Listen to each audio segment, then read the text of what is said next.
Shalom, I am Israel Gantz.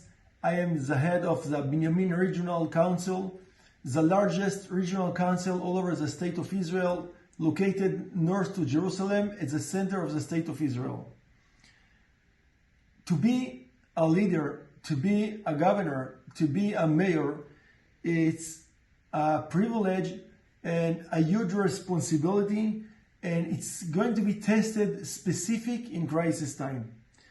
Today we are in a war. We all were surprised that October 7th we didn't prepare ourselves for a so terrible situation.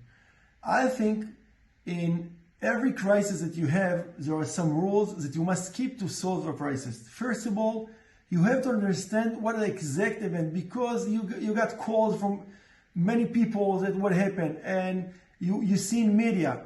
You must understand what the exact events that happened, but more of that, you must estimate what will be the next threat, what will be the next risk, what is going to develop in this event.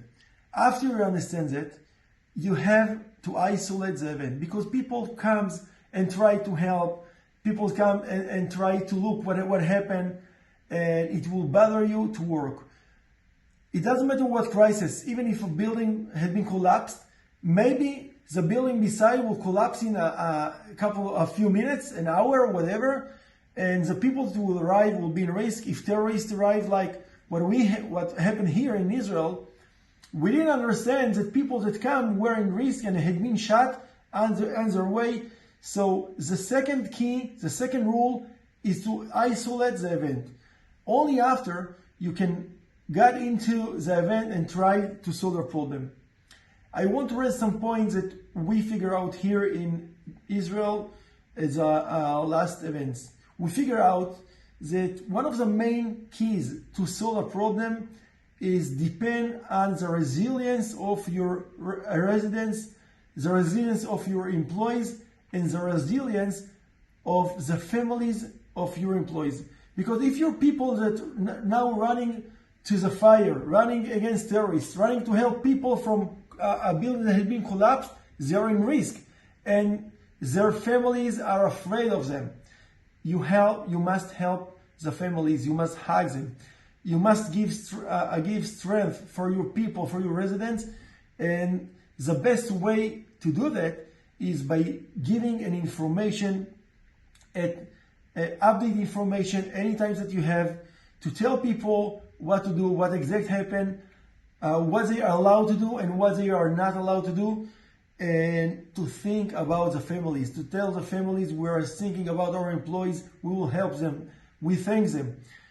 When you have a strong families, when you have a strong communities, it's much easier to solve the problem. A crisis, it's a risk, but it's also a huge opportunity, because after a risk, after a crisis, you can find much stronger communities, you can find the powerful of your people, and you can find yourself much united. I want to thank you that you choose to be in a position like mayors and governors. I understand what is our responsibility. I know that it's every day, every time, and I want to thank you for your chosen to build a better world. And I want to wish for all of us that we will meet each other only in the good places. But if we will have a crisis, we will solve a crisis, and we will find ourselves much stronger and much united all together.